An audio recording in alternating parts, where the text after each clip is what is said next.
Ooh, it's cold. Kidding. It's a beautiful day. Woo, woo. Whoa.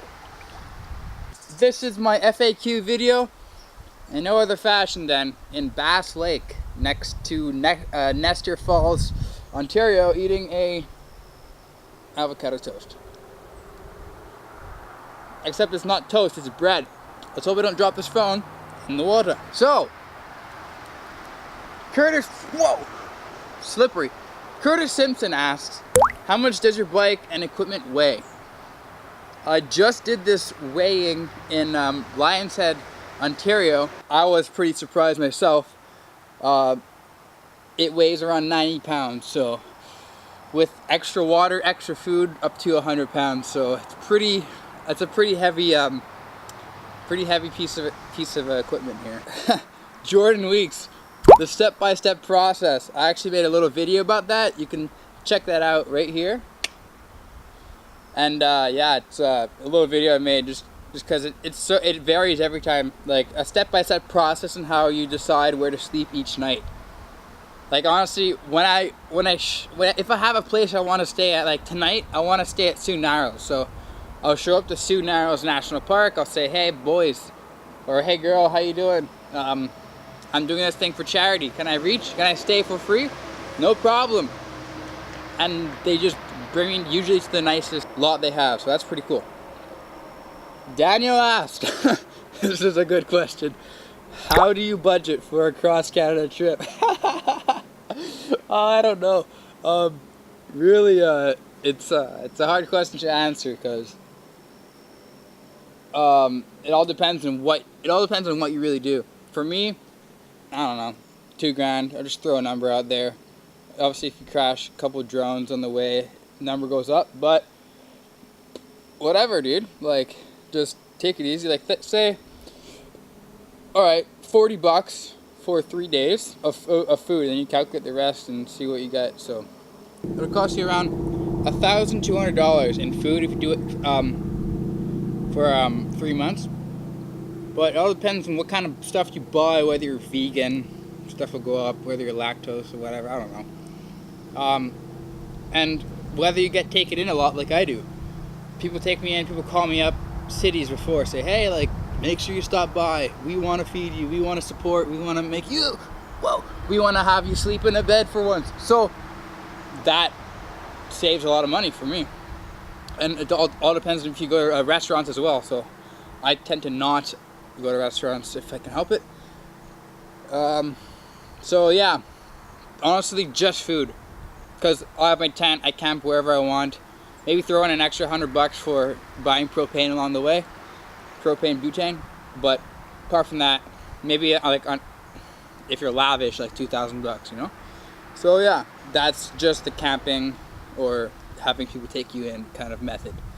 But good question, Daniel. Also, how much does your butt hurt? It hurts a lot. How much do you miss your mama's cooking and your sister's baking? A lot. Honestly, this bread doesn't taste anything like your bread, Jen. Hook me up. Sean Weeks asks, how do you deal with electricity and charging challenges? I started off with like $1,000 solar panel. Like I was like, yeah, I'm gonna be totally off the grid here, boys. Like I'm just gonna go in the wild and like have my solar panel. Okay, I used it like twice. Ooh, damn. Since I'm fully mobile with my like editing and my shooting, I need to work somewhere, right? I need to edit somewhere, send emails, do this and that. So whenever I'm doing that, I charge. So like say like I buy a $2 coffee every time I need to charge, right? Say I need to do it every day, for example. I'd rather pay $180 in coffee and enjoy a good coffee every day and have a good place to sit down when I find like a Timmy's or, I don't know, some cafe somewhere and charge up my stuff while I'm doing that instead of buying like some crazy contraption where you need to charge it and it lasts a long time and then you have all this weight. Just screw it and go in places that you can charge up. Jesse, why are you so attractive? Avocados. Haley asks, when do you plan on cutting your hair? Honestly, I'm thinking of just keeping keeping it going. Maybe shoulders, maybe to hit the water. William Herod asked, how can you afford 3 Mavic Pros? What? Woo. Oh, I don't know. So I saved up a bunch basically. And also, shout out to one of my friends. I'm not gonna name him to embarrass him or anything. But one of my close friends is really helping me out financially. So that I don't get into debt, so like 0% kind of thing. So really kind. Thanks a lot, bro. He's quite loaded himself, so he's blessing me for when I get back, I can reimburse him. So that's how I can afford 3. And that's a big mistake that I made, crashing those. And I really hope I don't make any more of those mistakes. My mom asks, how can you keep a Mavic Pro from biting the dust or drowning? Basically, you don't go for the nicest shots in the world. You keep it simple, keep it over the ground, not over the water. You don't go nuts, which is definitely not my style, but it's a style that I have to adapt to because I can't afford 5, 6, 7, 8 Mavic Pros, and I don't have like the battery life to do some crazy long distance shots anymore. So I have to dampen. Basically, I have to half sand with the flying, you know? Which is totally not me, but whatever. Tommy, how often do you shower? Well, it's been a couple weeks, so. There, first shower in 3 months, boys. Whoa! All right, we got some more questions here. Here's some more questions from Instagram. James Haninian says, when are you coming to Cali? Right after the trip, man. Greg Simpson, is a hot dog a sandwich? I don't know. Eddie Hayho, doth it profit? It profiteth, boys. Chef Rezi asked a good question. Would you do it again? And the answer is yes, but with someone else. Because this is a big issue with bike touring and just like traveling in general together. When you're with someone, they want to do a certain amount of things. I want to do an FAQ video in the water. Someone else would not. I want to do 100 kilometers a day. They want to do 200. I want to do 20. They want to do none. Like, basically, a lot of decisions would be varied in between people. And I've had it when I was actually with Michael. There's some stuff you just disagree on, so you have to like work some stuff out like a couple basically whenever you do stuff. So I would do it, but with someone else. So basically I would already have done it should I finish this trip, which of course I will. I would already have done it my way, so I would have less of a problem sacrificing things that I want to see for someone else because I've already done it, you know what I mean? So I would definitely do it again. I need to share, like, even now, like, the reason why I'm doing this is because I want to share with you guys the experience, how much it costs, how I do electricity, what I eat, blah, blah, blah.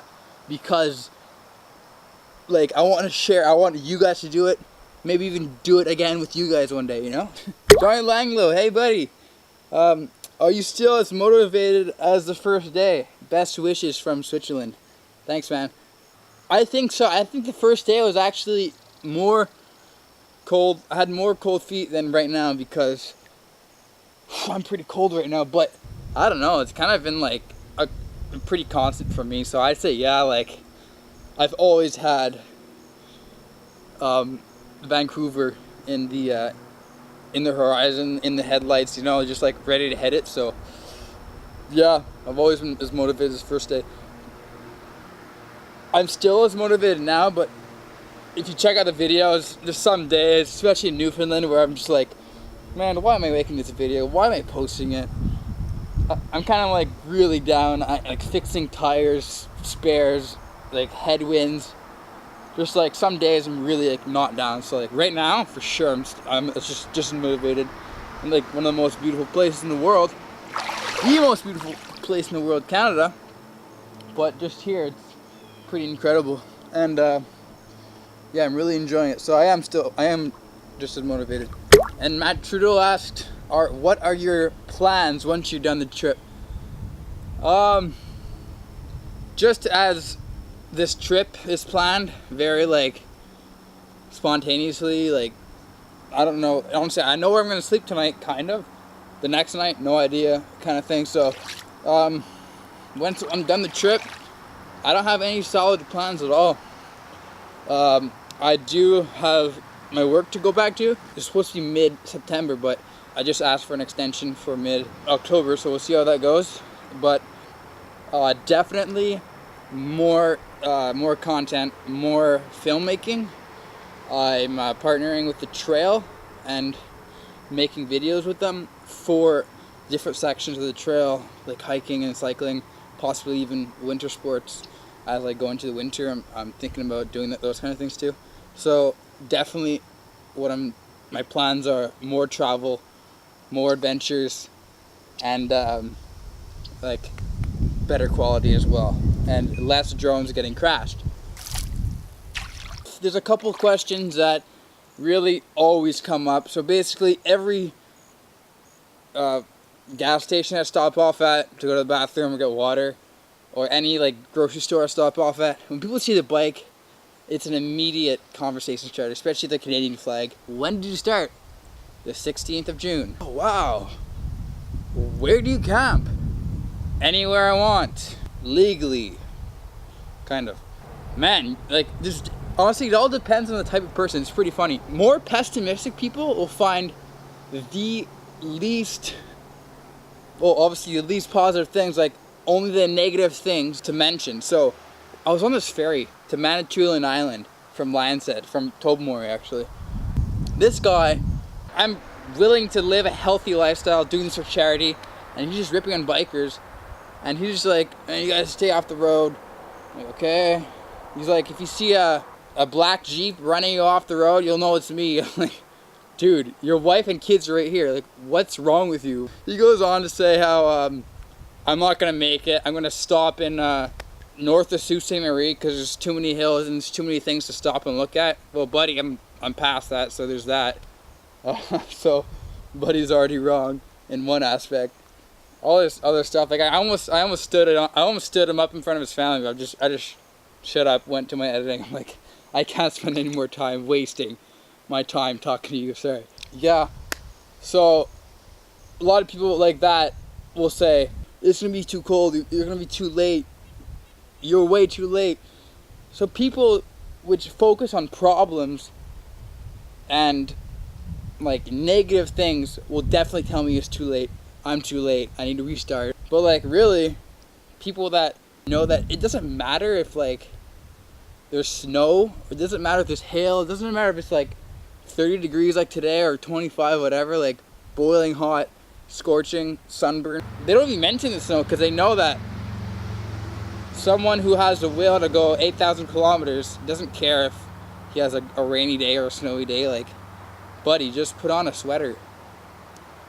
So seriously. So those are a couple of the reactions I get, or the frequently asked questions or comments I get. How can I follow or how can I donate? And I used to just be like, oh yeah, just go on like YouTube, or this is my handle. I'm like, you know what?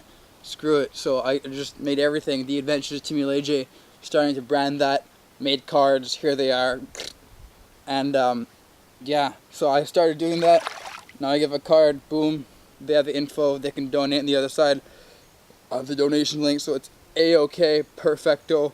So those are a few of the things that I learned to answer pretty quick, because every time I stop, it's like a 10-minute delay, or like an interview, like, okay, what's your name? Where are you from? All this stuff. Like, yo, like, I gotta get on the road here. So, yeah, so that happens like every time I stop, basically. Sometimes, like, people, like, I see someone coming towards him, it's like, yo, it's like 6 o'clock, sun goes down in like 2 hours. I'm just bike the other way because I can't talk to them. Literally, like, I have no time. I was like, yeah, cool, Canada, Vancouver, let's go. With all that being said, that was frequently asked questions with Timmy Leger. I hope you guys have an adventure soon. Peace.